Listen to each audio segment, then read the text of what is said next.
The investigation into the death of a 21-year-old black student discovered hanging from a tree at Delta State University in Mississippi remains an active investigation. At a news conference, Dan Innes, Delta State University president, says the school understands how this is affecting students. While the preliminary report of the Bolivar County Coroner's Office indicates no evidence of foul play, we recognize that this is not only about facts. It's about emotions and it's about feelings. And the way this loss and how it was discovered affects people's lives. U.S. Representative Benny Thompson has called for the FBI to investigate.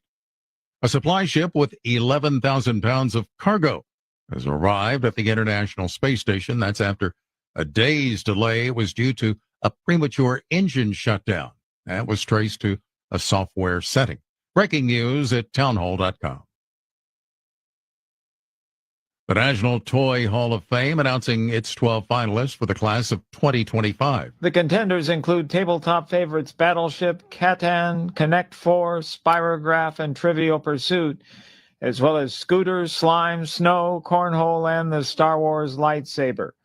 Furby and Tickle Me Elmo round out the finalists chosen from among the thousands of nominees the Rochester, New York Museum receives each year. The public can vote until September 24th, and the winners will be announced in November. Keith Peters, Washington. The annual Fat Bear Week, featuring gluttonous brown bears at Alaska's Katmai National Park and Preserve, is back. People can watch the bears on live stream cameras. Actually, weighing the bears would be a dangerous and monumental task, so it's up to voters to judge size by looks alone. Male brown bears can blow to over 1,000 pounds. More on these stories at townhall.com. Agree. I think conservatives have it wrong. Or disagree. I couldn't agree with you more. The conversation happens here. I agree with you on Trump. I'm shaking my head. I'm one of your liberal Democratic listeners, and I don't get why any of this even matters. Because your voice matters. Everybody told him he couldn't do it, and then he did do it. That's what you got to do. You got to play hardball. I want to hear what people think and be able to talk about it. 1019 and 94.1 News Talk STL. This hour of News Talk STL is brought to you by Stifel, serving investors for over 130 years. Contact your Stifel financial advisor at stifel.com. That's STIFEL.com. From the Michaels Flooring Outlet Weather Center. Well, it is another hot one, but it may be the last really hot one for a while, with temperatures in the low 90s today. I'm forecasting a high of 93. We'll see increasing cloudiness by later today and overnight, and some showers and thunderstorms moving in tomorrow, about a 30% chance, and that'll be the story moving forward as periods of showers and thunderstorms, daily rain chances of 30 to 40% right into next week. It won't be as hot. And boy, we could sure use the rain. I'm KMOB First Alert meteorologist Kent Earhart. It's a pretty simple concept. It is clear to me. Let me make this clear. Big events. Your news and your opinions. We're going to get out there and be heard. St. Louis's place to talk. Our voices are never heard in the media. We, the people, will always find a way. And it's about time that we start putting up or shutting up. Yeah, and you should come. You should listen to many voices. 1019 and 94.1. Their phone lines have surely been burning up. News Talk STL. This hour of Colombo Company brought to you by Gutter Pros. Water goes where we tell it. Call 314-656-7195 or visit them at gutterpros.com.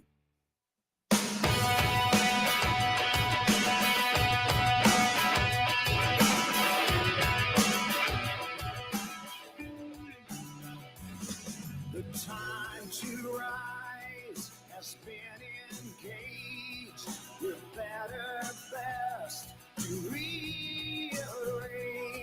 I'm talking here to me alone. I listen to the finest work song.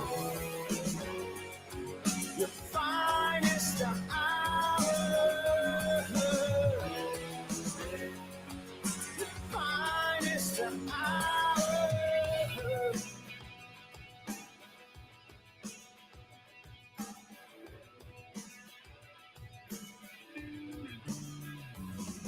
Another chance has been engaged.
finest hour.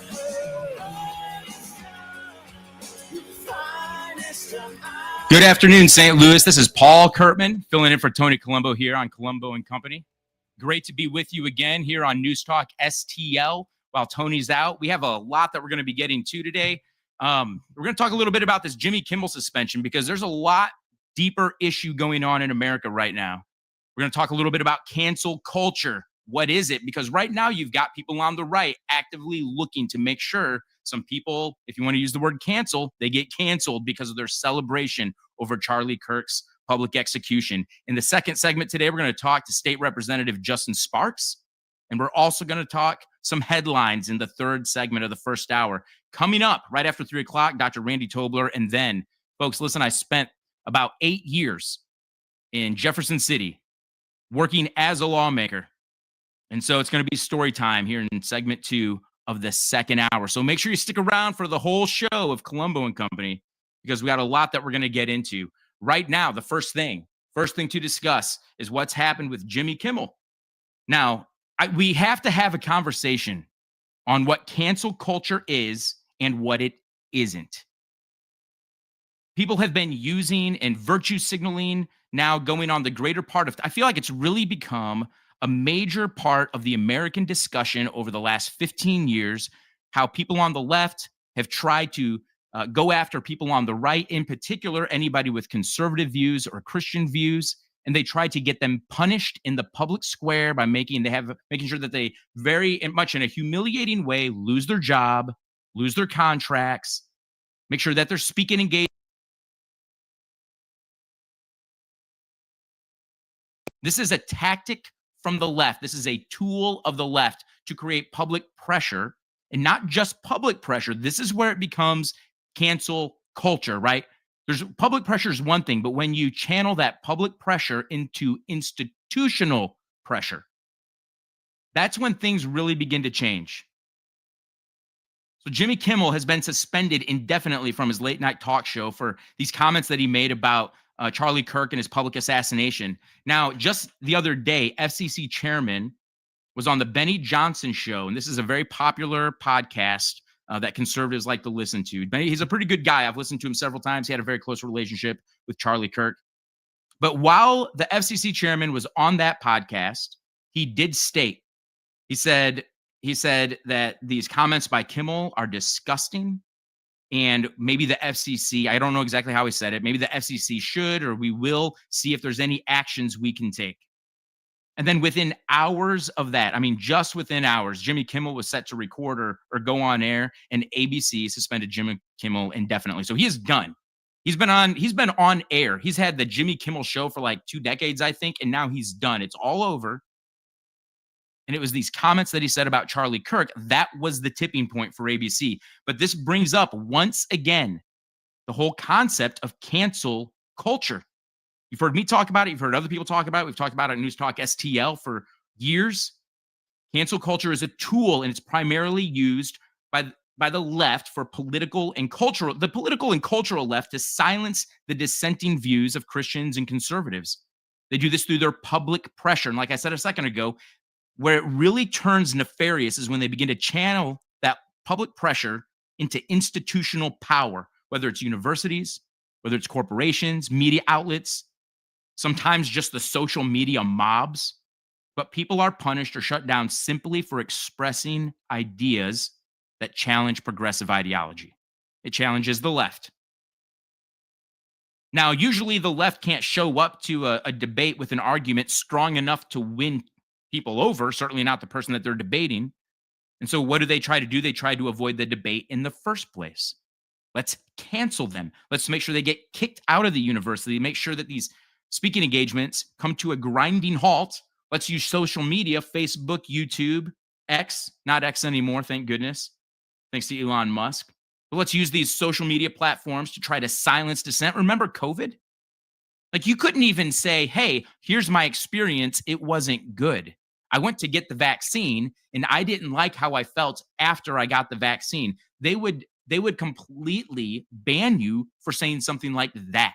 You'd get called a conspiracy theorist just for saying something like that. That is the institutional power that's trying to cancel you. So did Jimmy Kimmel is he a victim of cancel culture? I wouldn't necessarily say so just yet. Did he get canceled? Yeah, absolutely he did. He's certainly being canceled. But it's not necessarily because of social pressure. Maybe ABC and Disney, maybe they heard the comments that were made by the FCC chairman and they decided to preempt the action. That might be what it was. I don't know. I'm not an expert on this. I wasn't on phone calls. I wasn't in the room. But to my knowledge, the FCC didn't make any phone calls to Disney or ABC, to my knowledge. Now, those two media companies, they might have acted without any direct contact from the government or from listeners of the Benny Johnson podcast. And there's a reason that they might do this. Maybe they just didn't want Jimmy Kimmel to have a show anymore. Jimmy Kimmel is a product. He doesn't have a right to be on television. He doesn't have any right to be on ABC. ABC uses Jimmy Kimmel to make money. Disney uses Jimmy Kimmel to make money. But maybe they saw a disturbing trend. They saw this segment of Americans that's actually celebrating Charlie Kirk's death. And maybe ABC and Disney just decided they didn't want to be associated with anyone even remotely pandering to that crowd, which Jimmy Kimmel certainly is. Certainly was when he was on air. Now, as much as I hate cancel culture, you have to understand what cancel culture is and what it isn't. So I want to break this down. There's two distinct types, and they are not the same. The first thing, I talked a little bit with Virginia Cruda about this on Monday when I was filling in for Tony on Monday. And that is when people get, you would call it maybe canceled, or a product gets canceled as a result directly of social pressure, social consequences. It's the social consequences of you saying or doing what you just said or did. People are going to begin to distance themselves. So this happens when somebody says something controversial and people rise up and protest loudly. Well, as a result, other people, including businesses sometimes, they decide to distance themselves. Maybe they unfollow your social media. Maybe they end a professional relationship. Maybe they stop selling your product or buying what you're offering. But that's the marketplace of ideas. And sometimes the marketplace of ideas has a direct ripple effect inside the actual market. And so if somebody thinks, hey, oh my goodness, our product is trending in a very negative light, we need to distance ourselves from the product. We're going to discontinue this line of product. They have every right to do that if they're looking to protect their bottom dollar, right? Think about this. Think about Nike. They have taken positions that many Americans, myself included, many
If you have a phone, you have a radio. Download the all-new News Talk STL app. Love the all-new News Talk STL app. On my way to work in the morning. Usually I'm in the car. I listen on the app in my car every morning going to work. Download the News Talk STL app and listen anytime, anywhere.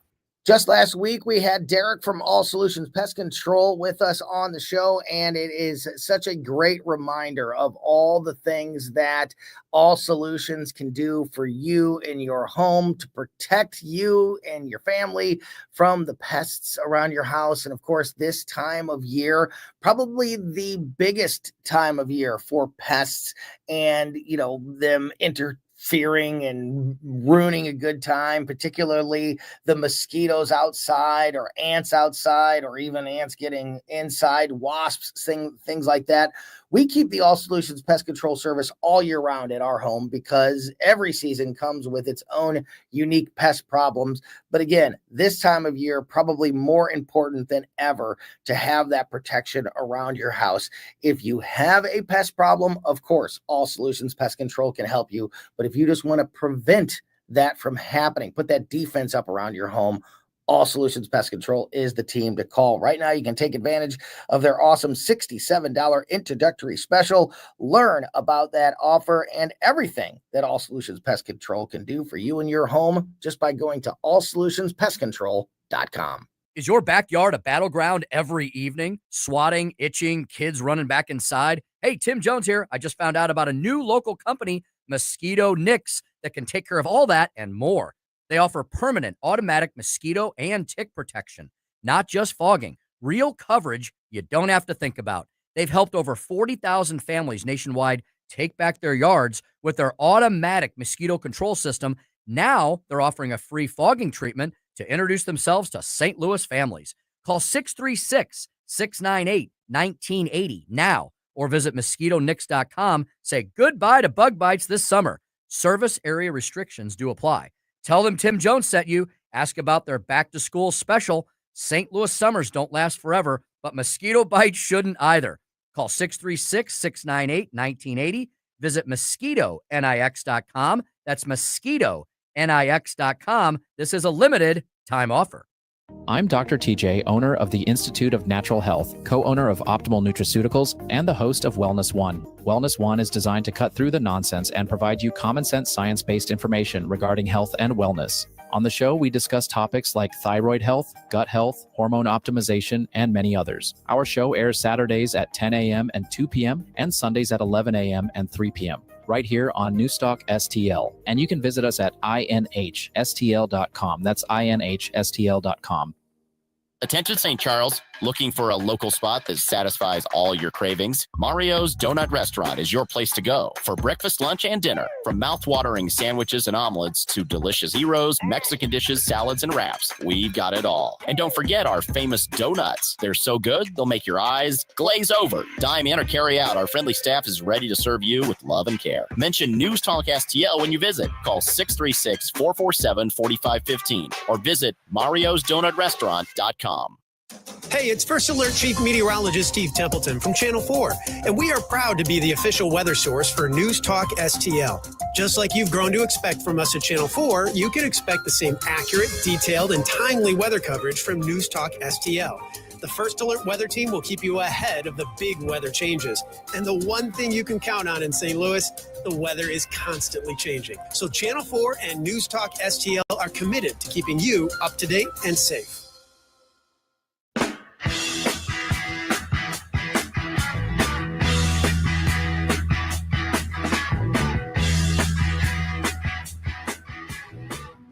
Welcome back, St. Louis, to the Colombo Company show here at News Talk STL.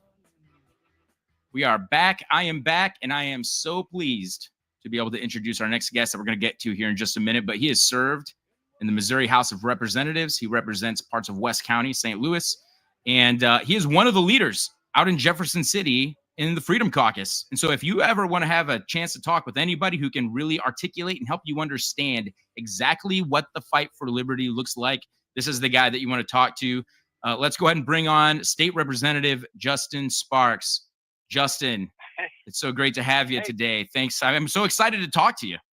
Heck yeah, Paul. Thanks for having me, and thank you for that wonderful embellished introduction. I appreciate that. Well, listen, it's not really that embellished, right? Because I think when you first got elected, correct me if I'm wrong here, but it's probably a real wake-up call. Like, you probably went in to office and then you suddenly realized I had no idea that this is actually how things were done. I think most people would really stand to learn a lot from getting a peek behind the curtain, from having a conversation with somebody who's engaged in the fight inside the halls of the Capitol building. Oh my gosh, what a great point. Yes, my eyes were opened. Everybody assumes that politics is dirty and gross, and there's corruption and self-interest and transactional behavior. And that's all true. That is all true, but it's not in the way that you think it is. That's what was kind of surprising to me, which I did have my eyes opened. And what you realize is that every single person that goes there has a decision to make. Every single one of us has a decision to make. Where is my line? Where's the line in the sand where I say I will go no further, right? Like, where does it end? And that's what really legislators struggle with. They struggle with, man, I'm doing the right thing because it's the right thing to do. Or people will tell you, just compromise a little bit here, do this a little bit here. I know you don't like this, but do this. And, because you got to stay in office, you got to do this, you got to do that. There's a lot of whispering ears there. And you kind of have a decision. You're like, man, if I do this, I might not get reelected. And that's really what it comes down to. Politicians want to get reelected. And so you have to just decide, I don't care if I get reelected. I won't compromise my integrity. And I know that seems simplistic, but that's what everybody struggles with. Yep, you are spot on. I think I just changed my mind a little bit because of our conversation. Now, at the end of the Colombo Company show today, Justin, I'm going to tell some of these stories because you're still in. I'm not in anymore. So I can tell some of these stories about exactly what you're talking about. Hey, I do want to get to this, though. I do want to get to this because this is one of those things that people are probably going to be scratching their heads and be like, well, what is exactly going on? I thought we weren't going to do this a couple years ago, and now we are going to do it because Trump wants us to do it, but now it looks like we might not be able to get it done.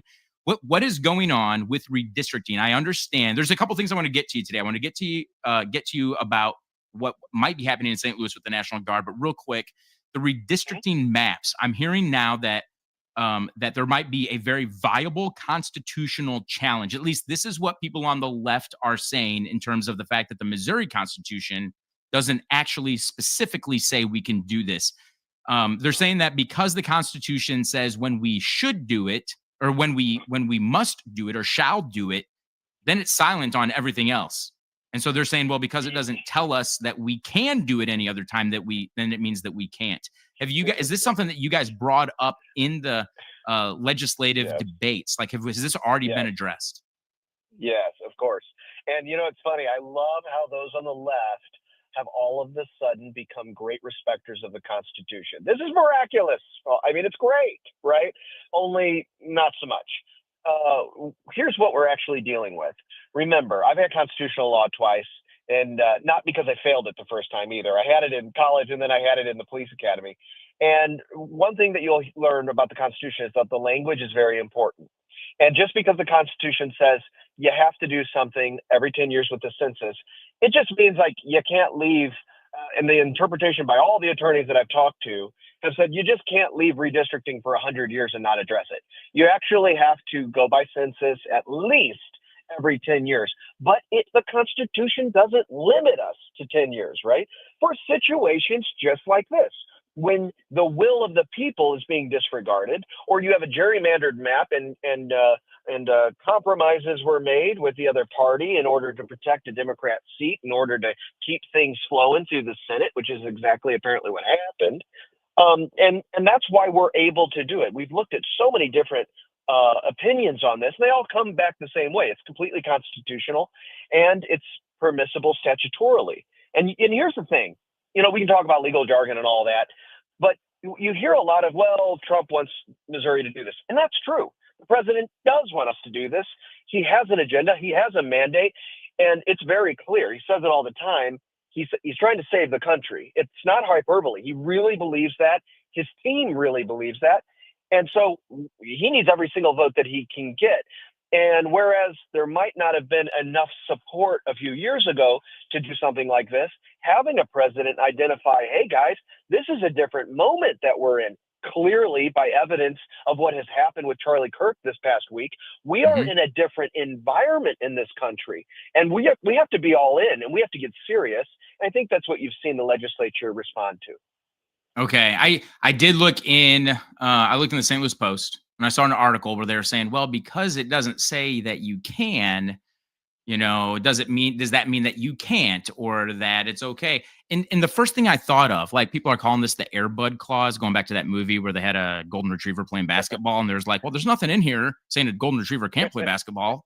Well, like when you read the Constitution, the U.S. Constitution says in the 10th Amendment that everything not expressly stated, I'm paraphrasing here, belongs to the states or to the people. And that's like an idea that carries all the way down to local government. Like we don't do things because the law tells us we can. We do things because the law tells us is silent on the issue. That's how you protect liberty. Right. Exactly. Exactly. So you just hit on something super important that most people overlook all the time, which the spirit of the Constitution. Yeah. How our government was founded, exactly how we should govern. And it affects all the way from the very top level of our government down to the very local part of our government, down to your alderman. That is exactly right. And that's exactly what we're doing here. That was a great point. I think that is such an important thing, like to get a real argumentative win to the people of Missouri. Like you're not free because we've listed all your rights. You're free because we don't have a habit of listing your rights. So you can do whatever, and then we'll let the justice system work it out if one of you guys does something to somebody else. But speaking of which, there have been a lot of people doing things to other people that they shouldn't have been doing, which is why President Trump has been sending the National Guard into places like Washington, D.C. and maybe some other major cities across the nation. What we've seen this in the news. What's the current status? I know that St. Louis, like we always rank in like the top 5 murder capital of America. We're always up there. We might be number 1 right now. We might be number 5. I don't know. But what is the status of this right now? Is President Trump being involved? Is this going to be a state level issue? Like, how is this going to be handled? Is it going to be handled at all? Do we have, or has this whole thing just been squashed and the National Guard's not going to be involved at all? No, I anticipate the National Guard being deployed to St. Louis. That's exactly what I think will happen.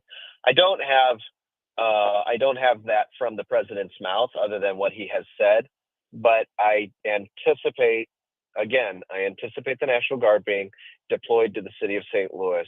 And here's what the mayor and the Board of Aldermen president and everybody else that's been working in government in the city of St. Louis should say. Thank you. That's it. You should say, thank you, Mr. President. And we will assist you in any way we possibly can. Thank you for the resources of the federal government. Thank you for recognizing that we have a problem and that we're going to do something about it. You're not going to see that. You're not going to see that because what we have is a political system, a corrupt, ridiculous, failed political system in the city of St. Louis that has failed for a very long time, that has put politics above people for far too long, and they are losing. The infrastructure in the city of St. Louis is failing, trash getting picked up, snow and ice getting cleared off streets. I could go on for about an hour, not to mention the ridiculous amount of crime and even trying to get the police to have the resources to come respond to your crime and to actually get justice for a property crime is next to impossible. This is all of the hallmarks of a failed city. And here's the deal. We shouldn't have failed cities in America. That's it. And frankly, Democrats don't want President Trump to get a win because they absolutely know that deploying the National Guard will free up officers within the St. Louis City Police Department to actually do their job. And it will work. It has worked incredibly well in Washington, D.C. because criminals are, they're criminals, but they're not exactly stupid. They're not brain dead. They're like, wow, there's more resources that are going to put us in jail. Oh, wow, the federal government's actually looking to prosecute us. No, thank you, federal prison. No, thank you at all. I'll go ahead and just keep my head down and go do something more lucrative. See, that's what criminals do. Criminals are opportunistic. They commit crime because it pays. When crime no longer pays, they do something else. This is not rocket science. I was a policeman for a very long time. You don't reward bad behavior, and you see your streets get cleaned up and neighborhoods get rejuvenized. Mm-hmm. And how sad that we have politicians who would rather, instead of giving like some kind of victory or any type of perceived win to a president because he's of the opposite political class and political party, they would rather let their city burn to the ground and absolutely fail. That's shameful. Yeah, I concur with your statement 100%.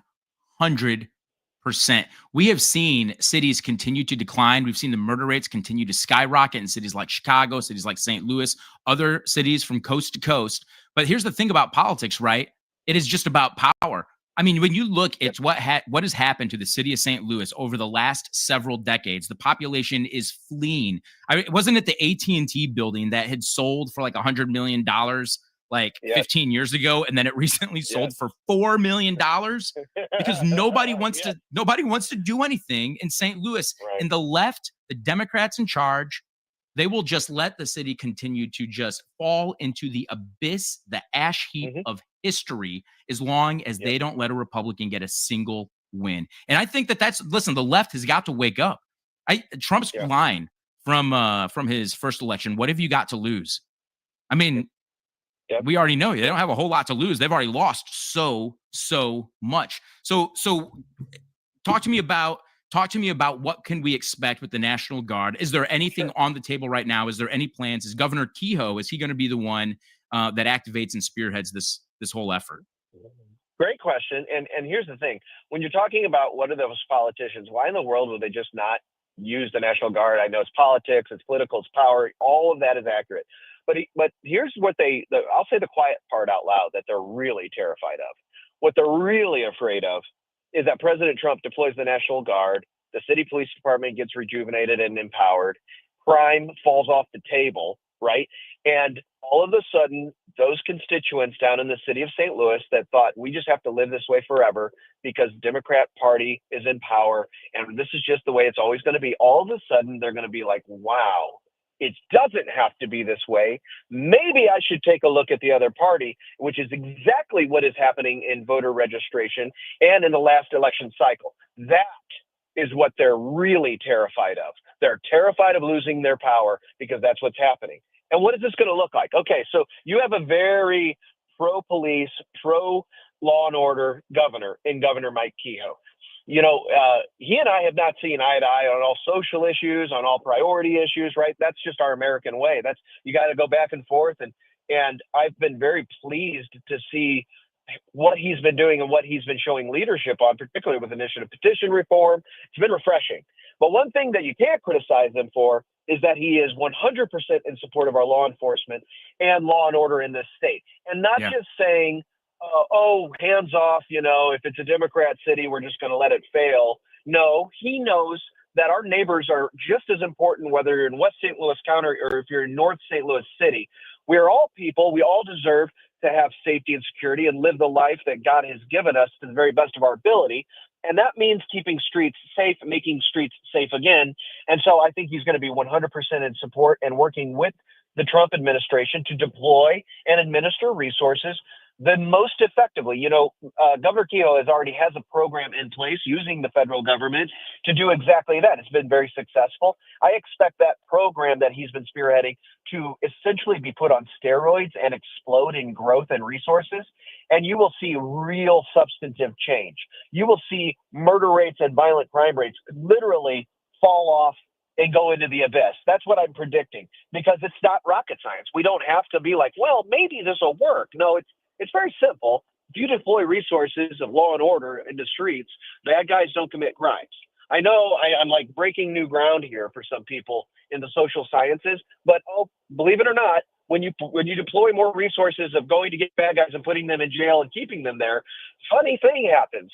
Crime goes down. So that's exactly what I anticipate happening. That would be great. The other side of this challenge, though, is if you recall, under the tenure of Kim Gardner, she was just refusing to prosecute people. How does the judicial side, the prosecutorial side of this continue to move forward? Is this something that we have some leeway with from the state legislature? Do we have the right person in St. Louis right now that's prosecuting people that need to be prosecuted? Because the last thing we want also is for criminals that should be getting prosecuted for their crimes just to continue to get off scot-free, or if they've been able to just avoid their sentencing or their hearing or their court date or whatever. We want to make sure that we see some justice and that people that should be prosecuted are prosecuted. What does that look like? Well, you hit on something incredibly important, and then one of the first things we had to do was get rid of Kim Gardner because she was refusing to do her job. So if you have a prosecutor that is violating her oath and not doing what she promised that she would do to the people, you got to get rid of her. And you have to get rid of her very quickly. You saw a pattern of this with George Soros-funded prosecutors, right? These prosecutors that this left-wing billionaire would fund and support in order to get them elected so that they could wreak havoc on our justice system in order to really, it's an old Marxist playbook to really delegitimize and destabilize the institution of law enforcement and law and order in a city so that it can be broken down and replaced with a socialist Marxist agenda. That's all it is. It's been tried literally throughout history, fails every single time. So when we first step, get rid of Kim Gardner and actually get a prosecutor that's doing a good job, by all accounts, Gabe Gore is, night and day difference. He's doing a much, much better job. And you have the full resources and attention of the federal government in terms of the federal courts and federal prosecutions. So when you get both those court systems humming along on the state level and on the federal level, including resources that can be deployed financially, personnel, right, and the investigators that need to do their job so they can do it effectively, then you get real quality prosecutions and you get real quality convictions and people stay off the street. You get the bad guys off the street that can't commit crime. It's very simple. It works, and I'm looking forward to it. It would be a real win to see St. Louis get taken off that incredibly embarrassing, incredibly sad list of one of the cities that has the highest crime rates in America. And if we can do that because of the efforts of President Trump, because of the efforts of Governor Kehoe, because of your efforts and the legislature's efforts, that would be a huge win. I really think that would play very well to these leftists that have been living in these inner cities and they've been locked inside their own echo chamber, thinking to themselves, becoming like self-victimized victims, right? Like self-identified victims. Everything is their fault, or I'm sorry, everything is everybody else's fault. The way we live is the way we live because of all these Republicans and everybody that doesn't live inside these borders. Well, it's so much more simple. Usually the answers to these problems are far more simple than the politicians and the bureaucrats would like to make the people living there think that they are. Oh, you're so right. That's the biggest message is to the people of the city of St. Louis. You have a president that really, what you have to look at it this way. What is the interest of the president deploying all these resources to the city of St. Louis who overwhelmingly voted for his opponent? See, it doesn't make a lot of sense on a political level, right? Except for this, that Donald Trump knows that in order to benefit the entire state of Missouri, and he serves all people, not just Republicans, you have to save these once great cities. What a shame that these once great cities are dystopian hellholes, right? That you go down into and you're like, I can't even bring my family here because I have to step over people sleeping in boxes on the parking lot of Burger King. You're like, I'm sorry, what is going on here? You're right. We have failed as a society. And if people need help, I'm all for getting people help. But if you're a drug addict and you're choosing to not go in and get that help, then what do we have to do? You're not going to sit here and bother normal people trying to go to a ball game, right? You're not going to bother them and be aggressive panhandling them and essentially threatening them to give you money so that you leave them alone. That garbage is over. That is why people don't go to the city of St. Louis or any of these other cities, because they're like, I don't want to be bothered by a guy that's living in a box or appears to be living in a box who's going to come over and bother me and my kids, and I might have to get into some kind of confrontation with somebody. I don't want to have that happen, right? Especially if I might be prosecuted for it, like the fellow was on the subway when he intervened to protect a lady. So that's what goes into the thinking of normal, everyday Americans, and they vote with their feet. They just don't go into the city of St. Louis and spend money, and then the city continues its downward spiral. President Donald Trump is looking to stop that. Yep. Hey, we're going to be wrapping this up here in just another minute, but real quick, go ahead and let us know. This is about the time of year over the next couple months where legislators are going to be starting to work on legislation, maybe pre-file legislation this early before the session starts. Do you have any indication of what an agenda might look like for the legislature? Because I know that the legislature works with Governor Kehoe because we want people working together to hopefully get some good things done. Is there any idea how that's going to take shape and what that's going to look like over the next few months and then into January? I think what you're going to see is obviously a law and order, make Missouri safe again agenda, and you're going to see trying to give some people some property tax relief.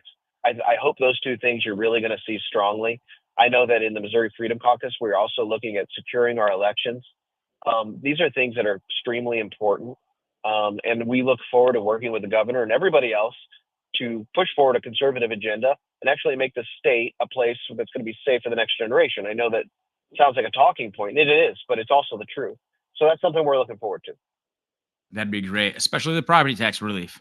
If we get some property tax relief for some people, that would be wonderful.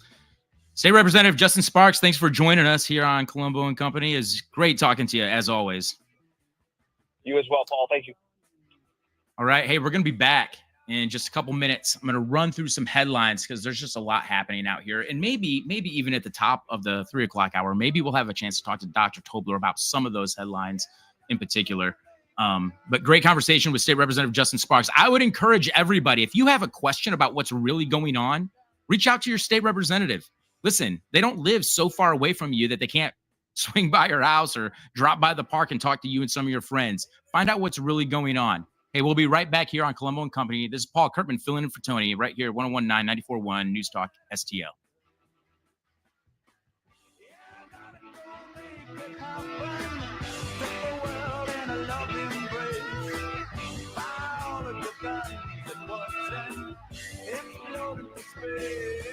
Tim Jones and Chris Arps in the afternoon. President Trump says the U.S. military has blown up a third Venezuelan drug boat. We'll talk to Steve Bucci about how the Venezuelans plan to retaliate. Tim Jones and Chris Arps. Weekdays at 4 on News Talk STL. If you are looking for a new dentist for you and your family, I cannot recommend that you check out the Colombo Family Dentist, Dr. Matt Boscia, enough. We have been with Dr. Boscia and his team there at New Creation Dental Care for years, and they are, as you've heard me say, a one-stop shop for all your family's dental needs, because not only do they offer all of the basics, but also the more advanced procedures like the all-on-4 full arch implant procedure, which is a life changer for someone who has been suffering with damaged or missing teeth or poor fitting dentures for a very long time, because the all-on-4 procedure is full mouth restoration that can give you back your smile in as little as 1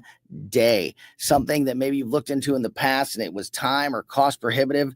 Now you can get it done there, and you can get it done with the dentist that you already know and trust and have that relationship with, Dr. Boscia and his team at New Creation. Check out some amazing smile makeovers, learn all about the all-on-4 procedure and everything else that Dr. Boscia can do for you and your family right now at newcreationdentalcare.com. Public schools, like public libraries, should be free and open to all. Open enrollment allows parents to choose the school that's the best fit for their children. Maybe another school has a wider curriculum, is bigger or smaller. Maybe a kid is being bullied and would be more comfortable at another school. 75% of parents favor open enrollment. Open enrollment programs now exist in 43 states, and Missouri should join them. Our next-door neighbor, Kansas, has one of the strongest open enrollment policies in the nation. Kansas parents are trusted with choices and options, while Missouri parents must move out of their home to change public schools. And it's a trend. Nationwide, the percentage of students going to their chosen public school has steadily increased. Assigning kids to schools based on their zip code is the old way. Open enrollment is a better way. Learn more at showmeinstitute.org. The Show Me Minute has been brought to you by Show Me Institute and Show Me Opportunity. Rhino Shield is engineered to outlast paint, formulated to outsmart the elements. Rain or shine, sleet or snow, mold or mildew. Our home exterior coating is intelligently designed to stand up to Mother Nature. Call 877-25-RHINO or 877-25rhino.com. This hour of Colombo and Company brought to you by Gutter Pros. Water goes where we tell it. Call 314-656-7195 or visit them at gutterpros.com.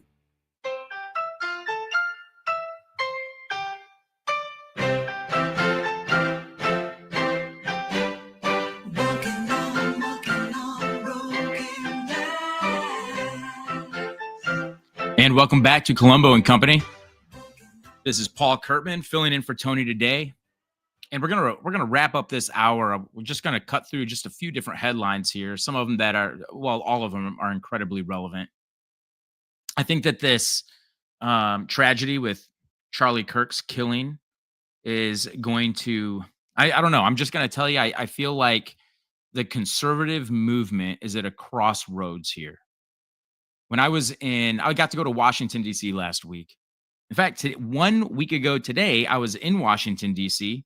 And among other things, I got to attend a forum where we discussed the national debt crisis. And Speaker Mike Johnson showed up and he gave us a brief on some things that Congress is doing, some points that they're trying to accomplish in order to get us back in the right financial shape. One of the seminars that I went to, though, was about the conservative movement. And the guy making the presentation had done a pretty good job. I thought a pretty good job. He went all the way back before Barry Goldwater, and he had all these conservative figureheads, Barry Goldwater, all the way up to George W. Bush and Donald Trump. So all these presidents, right? And every one of them is kind of defined by their own brand of conservatism. So Barry Goldwater, on the timeline under him, it said libertarian. You get all the way up to George W. Bush, and underneath there it says neoconservative. Then you get all the way up to Trump, and it's American first conservatism. And the question that I was asking, because had only been one day since this happened in Utah. And right there in that one day, I already saw two different types of conservatives beginning to kind of emerge on social media platforms. I don't want to say they're two different types of conservatives. I'm just saying that there was two different types of responses to what happened. You had some people that were immediately like making calls, hey, we need to be better Christians. We need to do things the way Charlie Kirk would want us to do it. We need to, we don't need to riot in the streets. And of course, that hasn't happened because conservatives just don't do that, right? You don't even have anybody boarding up their windows because they thought that there might be riots in the street. Like, no, it didn't even enter into anybody's mind to just, hey, let's move some boards and hammers and nails out of the shed and have them on standby. It didn't even get that far because conservatives, we don't do that. But in the wake of Charlie Kirk's death, there were conservatives coming out and they were calling. They're like, okay, that's it. This is war. And so the question that I asked the presenter at this seminar was, you've got a really good timeline here, and it's really good to look back, but do you have any type of predictive modeling for different scenarios, one of which maybe like the one we're in right now, that could really be a crossroad for conservatives? Turning Point USA announced today, unanimously elected Charlie Kirk's widow, Erica Kirk, is the new CEO and chair of the board of the organization. I'm reading a quote here. In prior discussions, Charlie expressed to multiple executives that this is what he wanted in the event of his death, according to Turning Point USA.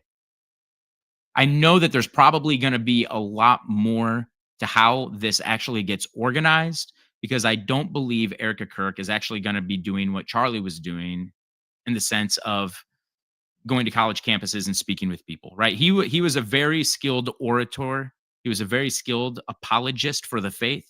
He understood the Constitution. He had the relationships. I'm not saying she doesn't have any of that, but what I am saying is this. Charlie had been doing this for 10 years. I first met him in 2013. He came to St. Louis. We both shared a stage together. Some other legislators in Missouri had a chance to be on the stage as well at that event. Charlie actually introduced me to go up and speak. And at the time when I first met him, this is right after he founded Turning Point, I thought to myself, man, this is the tall. He looked so young. I thought to myself, this guy's like the tallest 12-year-old I ever met because he looks so young. But he's been at this for a long, long time. And I know that there's other people that they think are kind of in the wings waiting to actually be those people that go out and become the face of Turning Point USA. Like the people that actually go out and debate, the people that carry forward the relationships with their donors, the people that have that strategic vision. So it will be interesting how this continues to play out.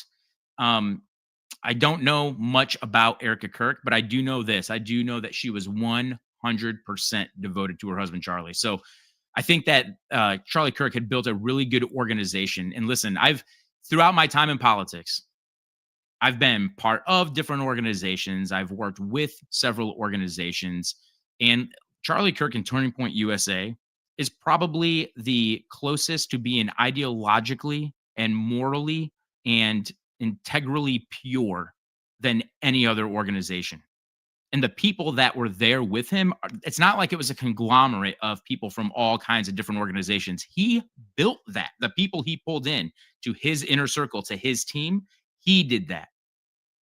So I'm excited to see where this goes, and kind of the shape that Turning Point takes. I'm wondering if they're kind of at a little bit of a crossroads themselves in terms of their direction. But anyway, pray for her, Erica Kirk. She is now the new CEO and chair of the board of Turning Point USA. Here's another headline. President Donald Trump today, his administration announced that he is trying to get the former U.S. Bagram Airfield in Afghanistan back from the Taliban. You remember Joe Biden just gave this up? He gave this up. He gave up planes. He gave up helicopters. He gave up rifles. He gave up body armor. I mean, we just funded the Taliban army. Not just funded them, like we completely outfitted them with some of the very best war gear and technology that's available anywhere on the planet. And so now, thanks to Joe Biden, thank you, Joe Biden, because thanks to you, our president, in order to get an incredibly important strategic airfield back that we used to have, actually has to go back and negotiate with our former enemies, the Taliban. And he's not doing this because we lost it in battle. He's doing it because you gave it to him. So President Trump is working to get that back. Can you imagine what that's got to be like? Now you're actually negotiating with the Taliban to try to get an airfield back that we had already given them. And you know that China's involved because China, they want to make sure that they own that whole space. They want to own the land and they want to own the air. So Donald Trump right now is negotiating with the Taliban to try to get this back. But in the wings, bet your bottom dollar, China's there too. China's going to try to subvert this, and they're going to try to make sure that the U.S. is completely pushed out, and they're going to try to align themselves with the Taliban because that region is incredibly important to them. And we're going to be back in just a couple minutes with Dr. Randy Tobler. This is Paul Kurtman filling in for Tony Colombo here on Colombo Company, 1019, 94.1 News Talk STL.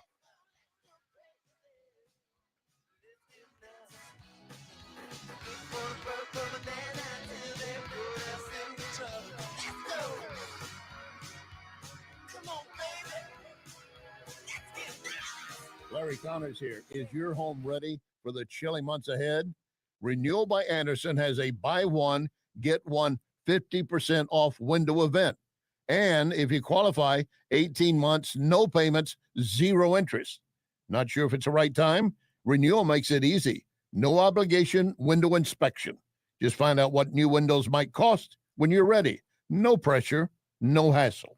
And remember, no one but Renewal by Andersen can offer Fibrex, the proprietary window frame material, 200% stronger than vinyl. Means durability, efficiency, beauty that lasts every season. What are you waiting for? Call 877-WINDOWS or visit rbastl.com and get your consultation. Renewal by Andersen. Superior products, exceptional service. Hey folks, it's Jamie Allman here for the Walner home selling team of Berkshire Hathaway. I love this team so much, and Rodney and Jen love the team so much, I became a member. So now I'm an agent with the Walner home selling team of Berkshire Hathaway, and I can tell you as a matter of fact that we're going to get you into a home really super easily and with the lowest cost you're ever going to find, and make sure we find you that dream home. We're also going to list your home and get the top dollar for your home. I'm telling you, Rodney and Jen love this business. You can tell it is infectious, and I'm so happy to be a real estate agent there with them. 314-810-SOLD, 314-810-SOLD. Whether you are buying your home or selling your home, I'm telling you what, the costs are going to be absolutely totally minimal, but the professionalism and getting the job done for you is going to be 100%. 100%. The Walner home selling team of Berkshire Hathaway, 314-810-SOLD, 314-810-SOLD.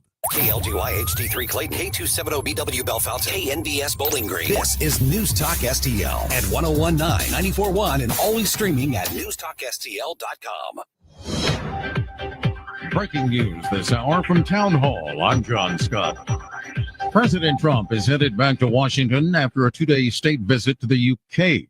He made the announcement of a lucrative tech deal at a morning press conference after praising historic ties between the two countries. We're taking the next logical step with a historic agreement on science and technology partnerships, and this will create new government, academic, and private sector cooperation in areas such as AI, which is taking over the world. The president and Prime Minister Starmer discussed the wars in Ukraine and the Mideast. Mr. Trump does not agree with the British plan to recognize a Palestinian state. A major announcement from Islamabad. Saudi Arabia and nuclear-armed Pakistan now have a mutual defense pact. The two nations have long established economic, security, and Islamic religious ties, including reportedly providing funding for Islamabad's nuclear weapons program as it developed. Israel's recent attack targeting Hamas leaders in Qatar seems to be the catalyst for the agreement. Correspondent John Gambrell reports the agreement now draws nuclear-armed Pakistan into Middle East politics. So moving forward, this move likely will put Riyadh under Islamabad's nuclear umbrella, and that will bring new complications to the Middle East and possibly deter Israel as it continues its war in Gaza. Crown Prince Mohammed bin Salman and Prime Minister Shehbaz Sharif signed the agreement on Wednesday. Turning Point USA with a big announcement today. Erica Kirk has been unanimously elected as its next leader and will serve as CEO and board chair. Tyler Boyer, the group's chief operating officer, said on social media, Erica is one with Charlie and Charlie is one with Erica. More on these stories at townhall.com. The following is not an actor, but a real-life story from Trinity Debt Management. Every day I speak with people who are worried and are feeling a lot of pressure because of credit card debt. That's why I'm very proud of what we do at Trinity. We just help. We give people the support they need, along with a real plan to become debt-free. Credit card bills are consolidated into a single monthly payment that is much less than what they were paying before. Most of our members end up saving thousands and even may improve their credit scores by as much as 200 points. I know from the bottom of my heart that I'm making a difference in the lives of the people we help. It just makes me really happy. If credit card debt has you down, call Trinity at 1-800-990-6976. My name is Julie, and I'm a Trinity counselor. Call me and become debt-free for keeps. 1-800-990-6976. From the Michaels Flooring Outlet Weather Center. Well, it is another hot one, but it may be the last really hot one for a while, with temperatures in the low 90s today. I'm forecasting a high of 93. We'll see increasing cloudiness by later today and overnight, and some showers and thunderstorms moving in tomorrow, about a 30% chance, and that'll be the story moving forward as periods of showers and thunderstorms, daily rain chances of 30 to 40% right into next week. It won't be as hot, and boy, we could sure use the rain. I'm KMOV First Alert meteorologist Kent Earhart. This hour of News Talk STL brought to you by Chris Cooper and Serenity Wealth Management. Discover little-known strategies that could be the difference between choosing the care you deserve or having someone else decide it for you. Get a free copy of Chris's book at serenityltc.com. Fox News commentary. Apparently, Tampon Tim isn't done ruining Minnesota yet. I'm Tommy Lahren. More next. Need life insurance but have diabetes, high blood pressure, or on anxiety meds? If you're a 50-year-old male, even porky, or with type 2 diabetes, $1 million of life insurance may only cost you about $200 a month. For affordable term life insurance, call Term Provider and speak with Big Lou at 800-444-2013, 800-444-2013, or visit biglou.com. Remember, Big Lou's like you. He's on meds too. 800-444-2013. To be Minnesota's governor again. Tampon Tim Walz announced his run for a third term because apparently turning the state into a social experiment isn't quite finished yet. Besides his failed endeavor at becoming our VP, Tim Walz made national headlines for putting tampons in boys' bathrooms at public schools. It was in the name of menstrual equity because nothing says equality like spending taxpayer dollars to help boys find feminine hygiene products they'll never use. Tim is the same guy who spent his time pushing gender ideology, green mandates, diversity czars, while crime surged, carjacking spiked, and small businesses got buried under red tape, the ones that made it through his draconian COVID policies, that is. But now he says there's unfinished work. Republicans are lining up to challenge him, and they should. Minnesota needs a reset, not a third term of Tampon Tim. I'm Tommy Lahren, and you can watch my show, Tommy Lahren is Fearless, at Outkick.com. Free speech is alive and well in America right here. It's about time somebody stood up for true American values. What this country needs is some backbone. Finally, a president who wants to make real change. 101.9 and 94.1 News Talk STL.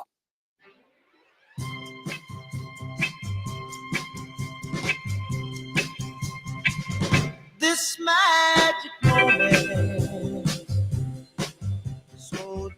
Welcome back to Colombo Company here on News Talk STL. This is Paul Kurtman filling in for Tony Colombo today. Tell you what, I'm going to be excited to talk to our next guest because I feel like over the last week, if you already didn't feel like the trust of the American people wasn't shaken enough, the response, the reaction of so many people on the left going to social media, and this is insane to me. I mean, these people have to be insane.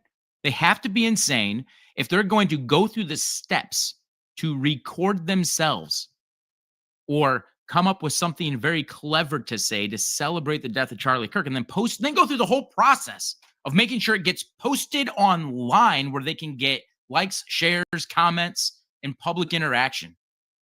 But the thing is we have seen so many people from all walks of life, and it almost makes you want to walk down the street and you're just hoping, you're wondering, would these people feel the same way about me? What about this guy that I'm sitting next to? Would he feel the same way about me? Or what about the bank? What about my doctor?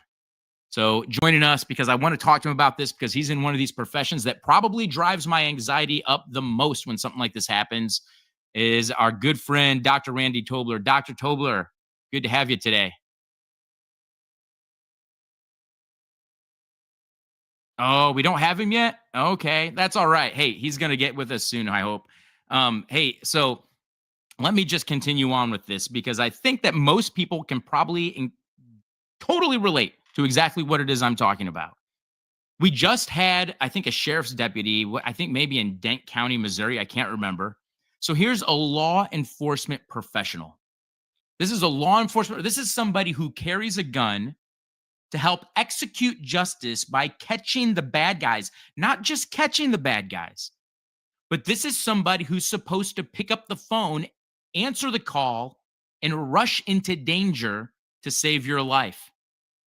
You have somebody breaking into your house who's supposed to show up, law enforcement. They're the ones wearing bulletproof vests. They're the ones carrying guns. They're the ones carrying the badge. And we have all mutually agreed that we're going to hire these people to do this line of work for us because it's dangerous. And we all can't stand in front of our house all day guarding it. So what do? The public, we put trust into a system and we elect people, and that trust carries forward, and we trust those people to have our back. But doesn't your whole trust and confidence in people, in the system, in these institutions begin to shake when one of these people who's supposed to protect you from the people that are out to murder you, one of these people who are supposed to run into harm's way and jump in front of the bullet, so to speak, to protect you? What do you think when one of those people says, oh, a conservative was publicly murdered? Hooray!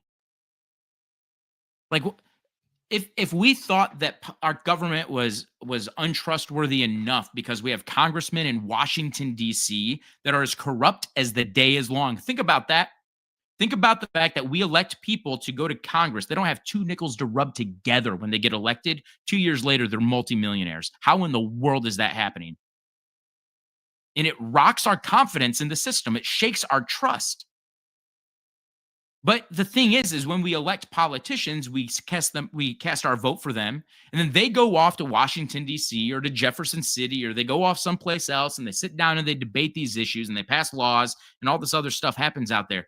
But what about when the person that you're calling to save your life is the person that also rejoices very publicly on social media for all the world to see when somebody with views and opinions that they don't like gets killed? Now, this person has recently been let go from her position. But what about all these other industries? What about all these other people that haven't been as public? What about all these other people in these different industries? I have probably seen no less than half a dozen doctors or surgeons who have also posted online their demonic, giddy laughter and celebration over the death of somebody on television just because they didn't like the way he thinks. They didn't like his opinions. They didn't like the conclusions that he was drawing on some things. And then I'm supposed to get a doctor's appointment and go under the knife someplace in the same hospital where people had been posting this type of stuff on social media. So the question that I have, the question that I'd like to have answered, because I am a no regulation, limited tax. I'm a limited government guy. I'm a limited government conservative. But how in the world do we protect ourselves from people that you have to understand the fear is real. The anxiety gets a little bit real. I'm talking to you right now from behind a microphone on the radio. I have not the largest, but I have a decent sized social media footprint. Go to Google, you can look me up. I'm all over the place. From my time in the legislature during the 2010s. Did you know that when I was I am in the financial industry, still currently in the financial industry, and I had taken over an office for somebody. This was years ago. I'm not there anymore. I don't work with any of those people anymore. This is just an illustration, but it's a true illustration. I had some people call my office and they said, we want to come meet with you. And so we met later that afternoon and they said, we just want you to know we're going to be going elsewhere because we don't like your political positions. Turns out these people were just like out and out communist. And I get it. Like that's fine. That is totally fine. They were nice about it. They said, we just want to work with somebody that we feel like we share a worldview with.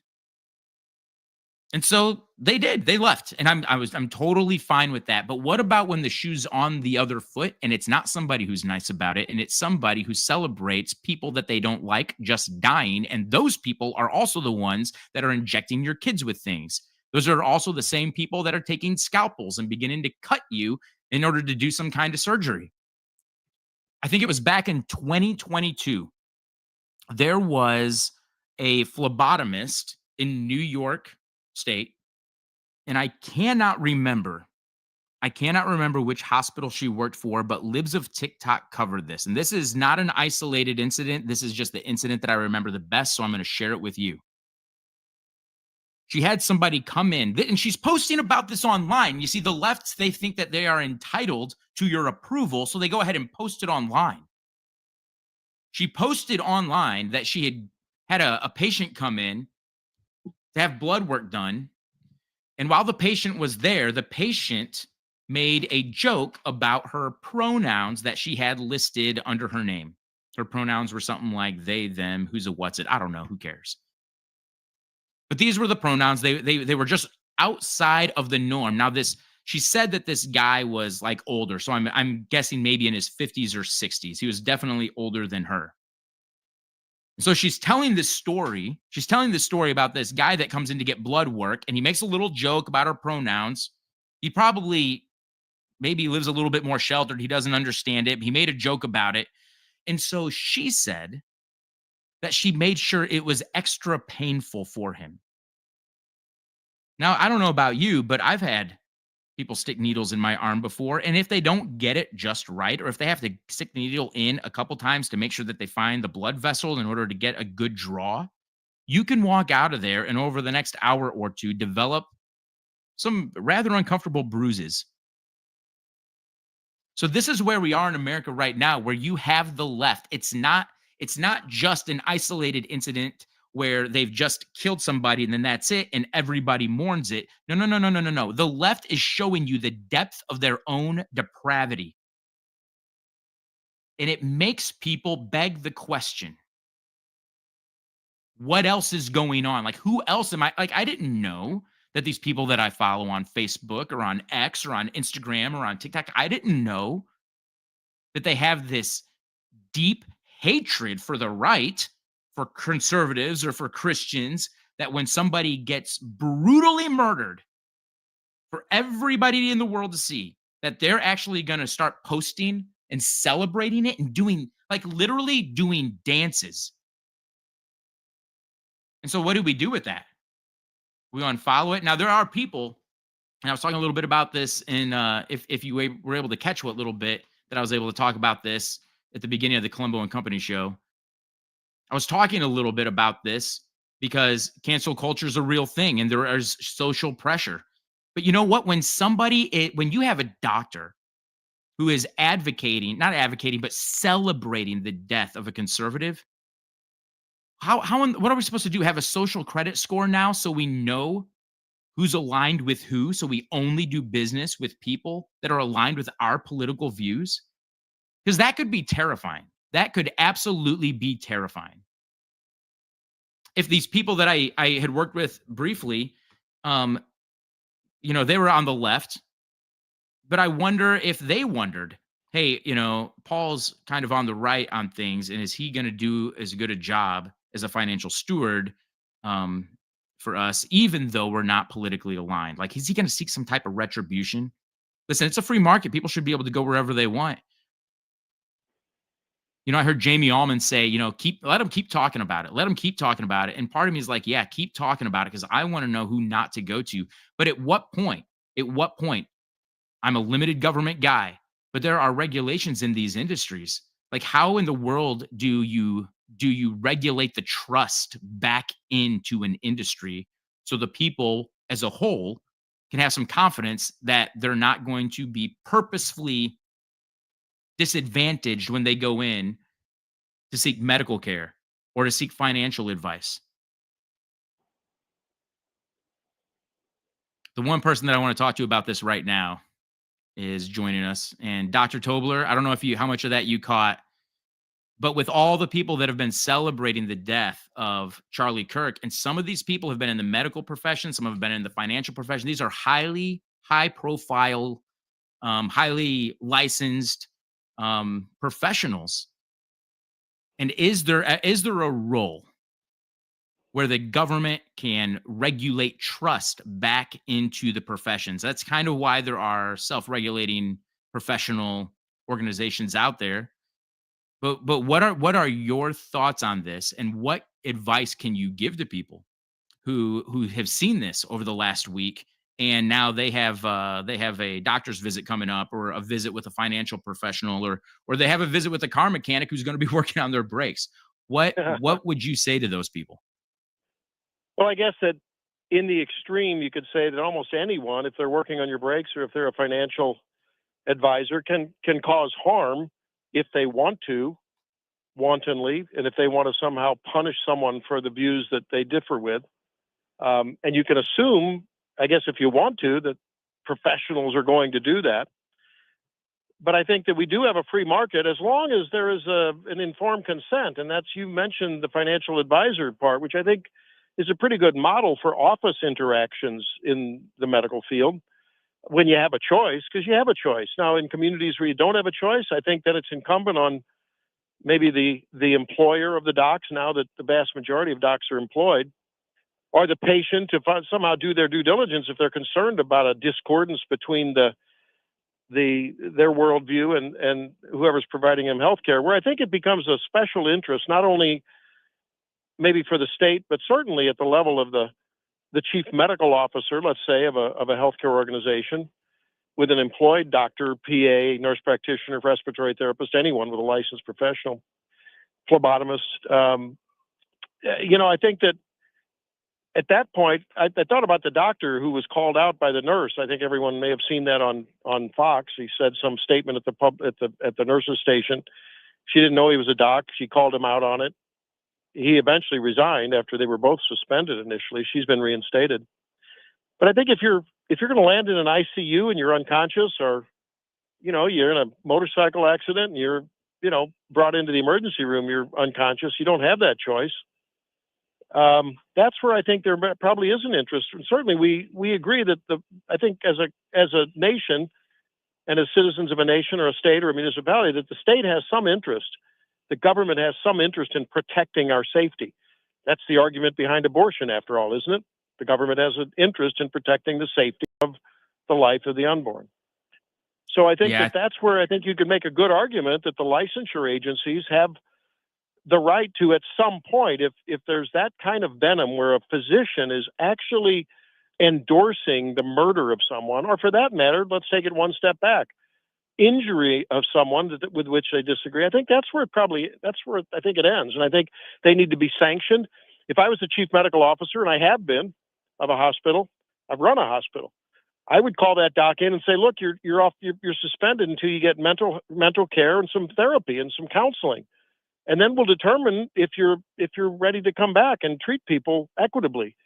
I think that the people I know, in my generation that trained, we took our Hippocratic Oath very, very seriously. And I've taken care of people in transition, post-transition, gay, lesbian, queer, pronouns.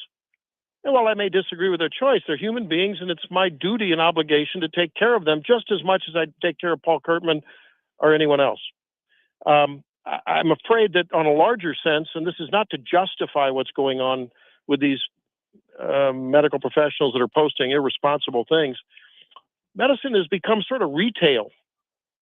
And that troubles me. It's become retail. And I think a large amount of that is driven by government intervention, by consolidation in the insurance industry. And I think a lot of disrespect, frankly, from those various agencies and insurers for the doctor-patient relationship. And I think, unfortunately, that's probably eroded some people's memory that they took a Hippocratic Oath. And you got to separate your politics from the patient. Not sure that enough people are able to do that anymore. It's really troubling to me, Paul. When you say that it's more retail, could you explain that a little bit more to me? Do you mean that there's just less of a doctor-patient relationship today? Like you watch TV shows like Little House on the Prairie, and everybody knew the town doctor, and he clearly cared for all of them. Is what you're saying when you say retail? Do you mean like we're moving away from that to where it's just more commoditized?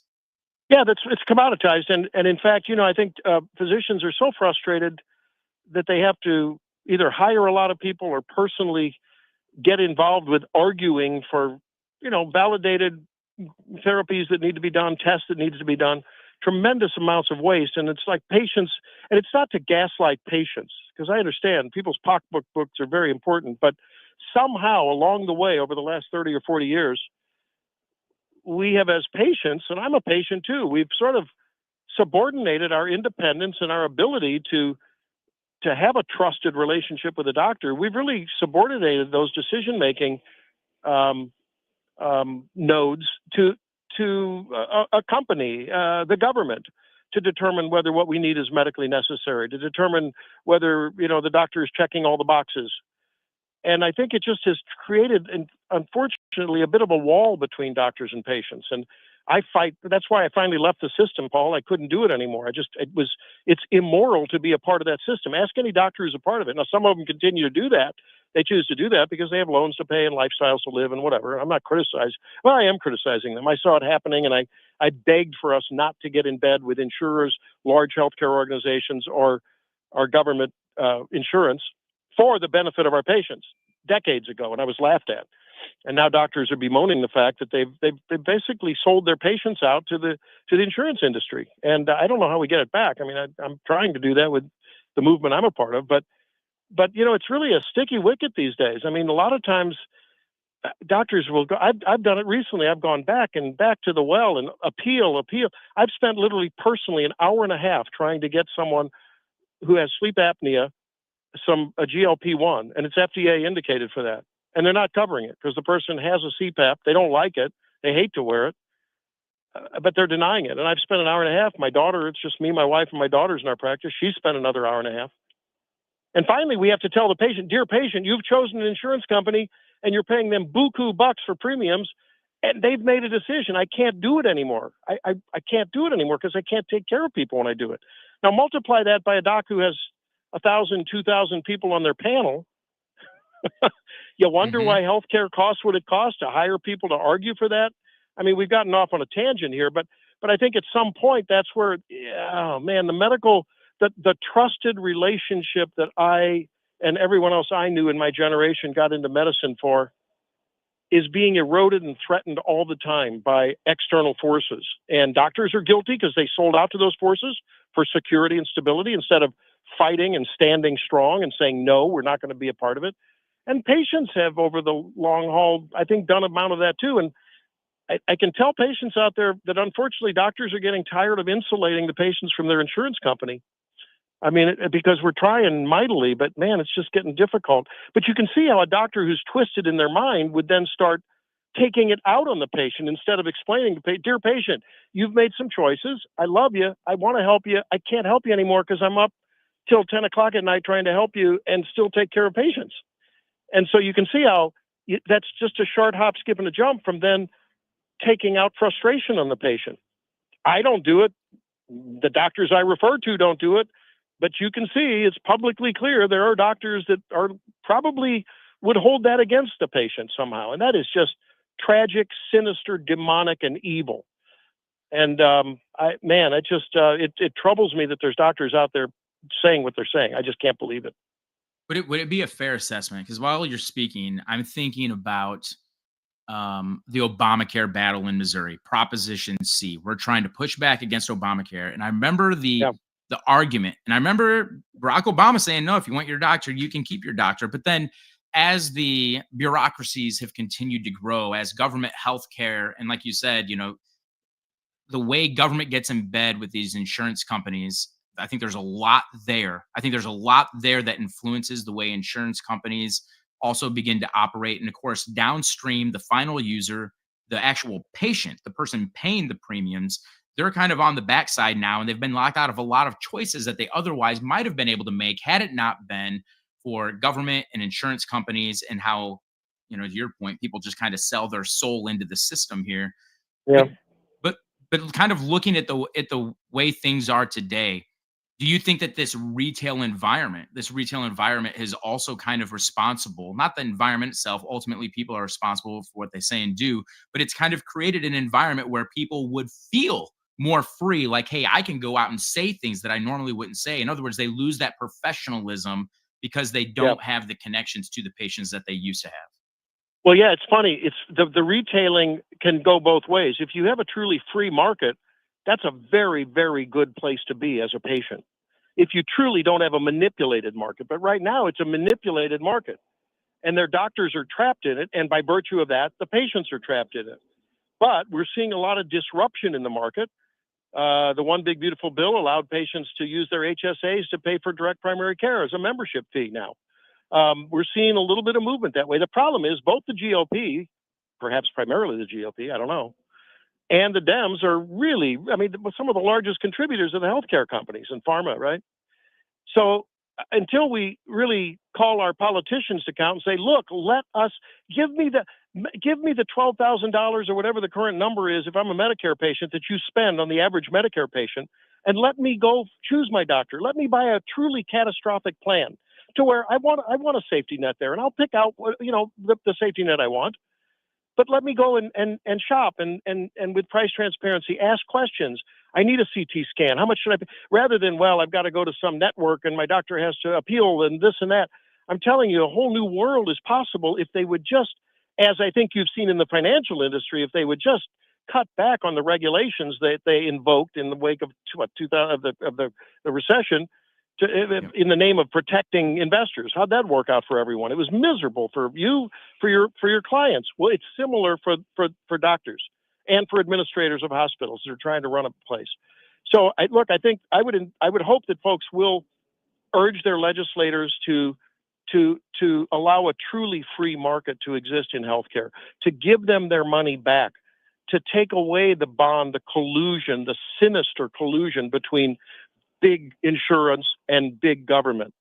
And let's rethink this thing and return the power and the purse to the patient. And I think they'll end up with better healthcare. There's no doubt about that. I see it every day. I see it every day. Yeah. Hey, Dr. Tobler, it's been great talking to you. I know we got started a little bit later today, but it was a good conversation for me to have with you. And I always enjoy talking to you. And I think that we should have a lot more conversations around a lot of these bureaucratic practices that drive this. One of the things, and we're going to go here in just about 10 seconds, but these bureaucracies, like, they're not accountable to the people that way even politicians are, and something's got to change there. But anyway, hey, it was good talking to you here on Colombo. By the way, before we close, let me remind people that if you find a doctor that is liberal, but is a really good doc, and you've had friends of yours that have operated on them, just tell them, say, hey, I know you're liberal, and I know patients have told me, I know you're conservative, but I hear you do good work. You know what? I think often a doc who's of one worldview will often go out of their way. Maybe they'll make that midnight call back, to just show that we're not evil human beings. We're just people who have an opinion. Don't hold it against us. In this case, you're right. Crazy ones, you better darn well hold it against them. They are crazy, loony. That's right. Thanks, Paul. That's Enjoyed right. it. Thanks, Dr. Tobler. Maybe that's what I should have done with those communist clients that I had. Showed them how the free market really works. Hey, we'll be back in just a few minutes right here on Colombo Company. This is News Talk STL at 1019, 94.1, 99.1 HD3 and newstalkstl.com.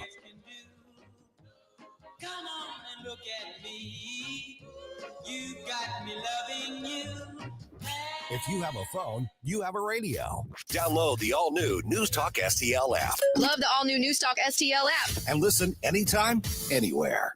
Fall is blazing into Warrenton, Missouri. September 20th on Main Street. The free festival that's got it all. Inflatables, petting zoo, barrel train, mini golf, bungee trampolines, all free. Local bands rock the East Stage. And the real fire starter. Hi, this is Jody Messina. Jody Messina live on the main stage at 7:30. Grab your crew, bring your family, great food, cold drinks, and memories you'll never forget. Warrenton's Fall Festival, September 20th on Main Street. This is Larry Connor's commentary on News Talk STL. The 22-year-old charged with killing Charlie Kirk is quoted in court records. These are texts he sent his lover, a man transitioning to a woman. In one he asked, "Why did I do it? I had enough of Kirk's hate. Some hate cannot be negotiated out." Now, he doesn't give any examples of Charlie Kirk preaching hate because Kirk didn't. Yes, he believed in Jesus and the Bible, was against same-sex marriage and abortion, but he used scripture, not hateful words. The accused killer was subject to hate as echoed by the left. And Scott Jennings, a lone conservative on CNN, pointed that out. For 10 years, we've heard nothing from the left, but Trump is a fascist, a Hitler. This guy obviously had been marinating these words in his head until he reached the point where he thought the world would be better off without Charlie Kirk because Kirk is nothing but hate. How deep does this hate go? Since Kirk's death, some Turning Point members say they've been threatened. One talked about a guy coming up mocking Charlie Kirk's death by pretending to shoot himself in the neck. The devil himself could not show more hate.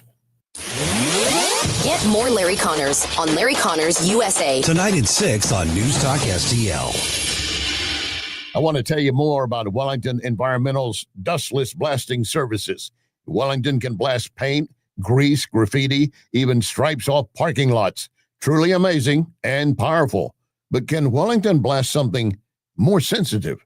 Yes, Wellington can use dry ice to blast soot and odors off smoke-damaged surfaces right after a fire.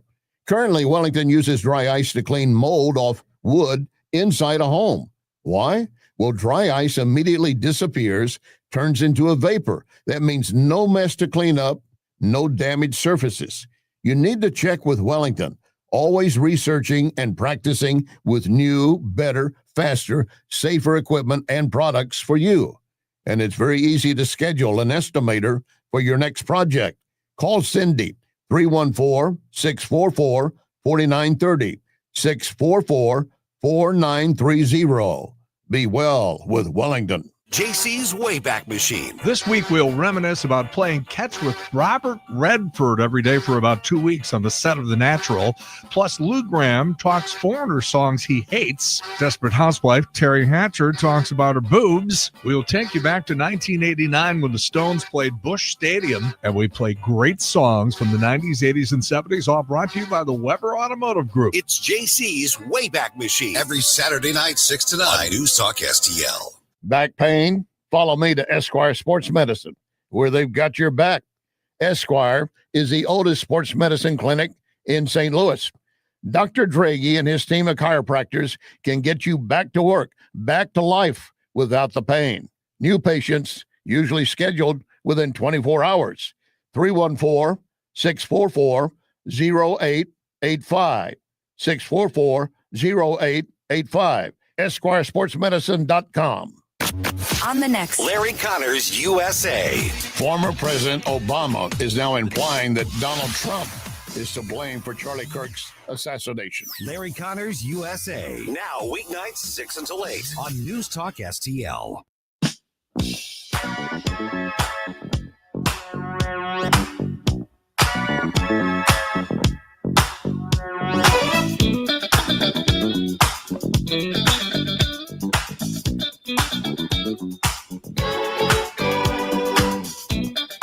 And welcome back to Colombo Company. Paul Kurtman filling in for Tony Colombo today here on News Talk STL.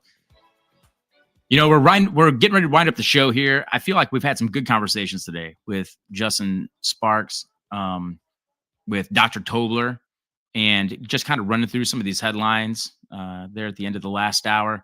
You know, before we go, I told you at the very beginning of the show, I told you it was going to be story time. I was going to talk to you a little bit. Now, when we were talking to State Representative Sparks, he was talking a little bit about these people that don't want to lose their position. You know, they get elected and they have all kinds of excuses for voting for big government bills. And one of the stupidest, I mean, the outright dumbest reasons why people would vote in a way contrary to the way they told everybody back home they were going to vote is when they say something like, well, I got to stay elected. You know, so here's the story. I think back in maybe 2015 or 2016, we had a religious liberty bill. It was sponsored. I was the House sponsor. The Senate sponsor was State Senator Bob Onder, now Congressman Bob Onder. And the religious liberty bill is incredibly important because the whole premise is people can't force you in your business. They can't force you to work for them to do something that you find goes against your conscience. Now, of course, the story here was this rash of lawsuits that we had in the 2010s, especially. They're still happening today, but there's a lot of high-profile lawsuits in the 2010s. And this was people that owned a birthday or they owned a bakery, and somebody said, hey, I want you to make me a birthday cake or not a birthday cake, but like a wedding cake. I want this baker to bake me a wedding cake for me and my same-sex partner. Well, you know, a Christian baker is going to bake a cake, but they're not going to bake a cake maybe that supports something that violates their own moral compass because of a long-held, sincere religious belief.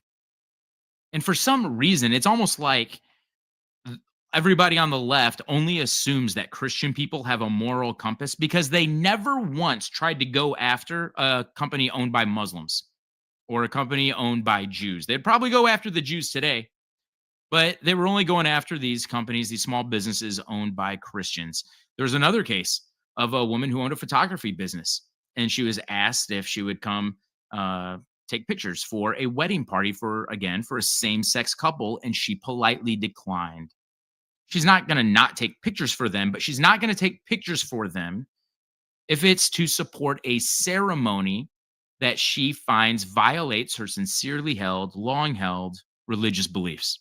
So it turned out at the time there was about 8 different cities in Missouri that if you were that baker or if you were that photographer, you could be fined. You could be sued. You could be fined. You could be held liable for breaking some type of statute, municipal statute. You'd be in violation of some law and you would be punished. So the idea was in America, people should be free to exercise their own conscience. As long as you're not hurting anybody else, you should be allowed to also operate your business in a way that it cooperates and aligns with your own personal compass, your own religious conscience.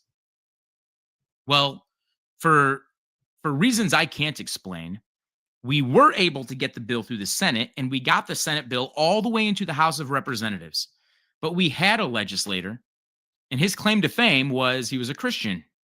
His claim to fame was he was a youth pastor. He was a Christian music artist or something. I don't know. But he was also elected from a pretty liberal district. And so when the political pressure came on, he chose that he was going to vote against the bill. He was against the bill. And part of the reasoning for this was part of his reasoning at the time. It was also the reasoning that other people used when they tried to come to his defense was they said, well, listen, we have a Republican elected from a Democrat district, and it's important that that person stay there because, there's going to be some really big bills, and we're going to need their vote on the really big bills. And I'm thinking to myself, if this isn't big enough, I don't know what is. So that's the story time. There are people out there that will completely sell out their principles because their principles mean nothing when they have a chance at pursuing power and staying in office. This is Paul Kurtman. Hey, it has been once again an honor and privilege to fill in for Tony Colombo here on Colombo Company. You can find me at paulkurtman.com or my financial practice at prkurtman.com. Thanks for tuning in. 1019 94.1 News Talk STL.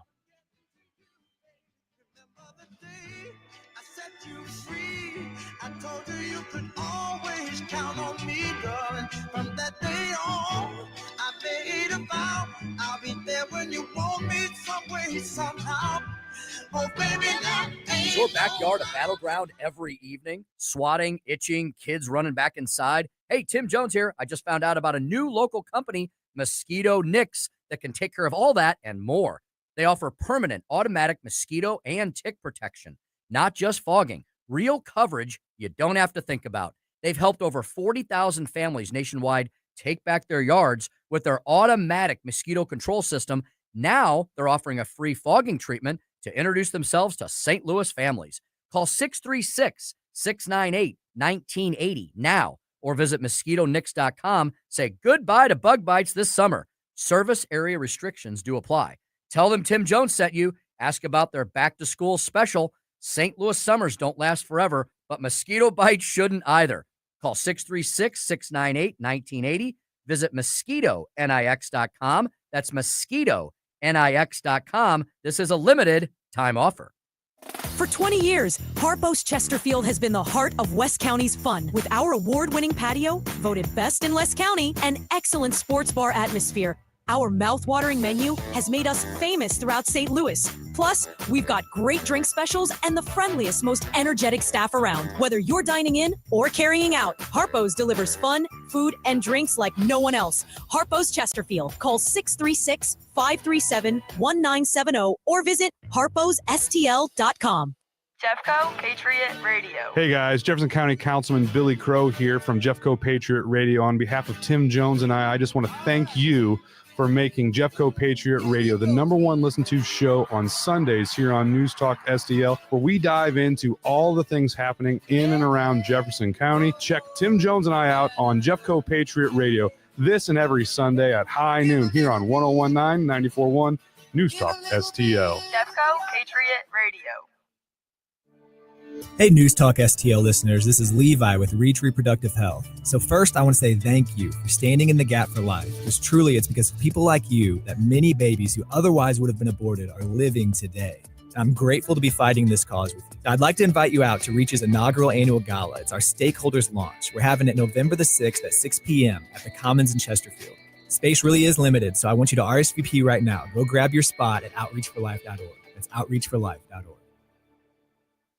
Elevate your brand's visibility with Fast Signs of Bridgeton, your local experts in visual solutions. From custom signs and banners to eye-catching graphics and displays, we bring your vision to life. Need indoor decor, outdoor signage, or vehicle wraps? Our team delivers quality and creativity on time, every time. Don't just make a statement, make an impression. Visit Fast Signs of Bridgeton, proud partner of the St. Louis Blues and preferred sign company of St. Louis University Athletics. Visit fastsigns.com. Bill O'Reilly here. You are listening to the O'Reilly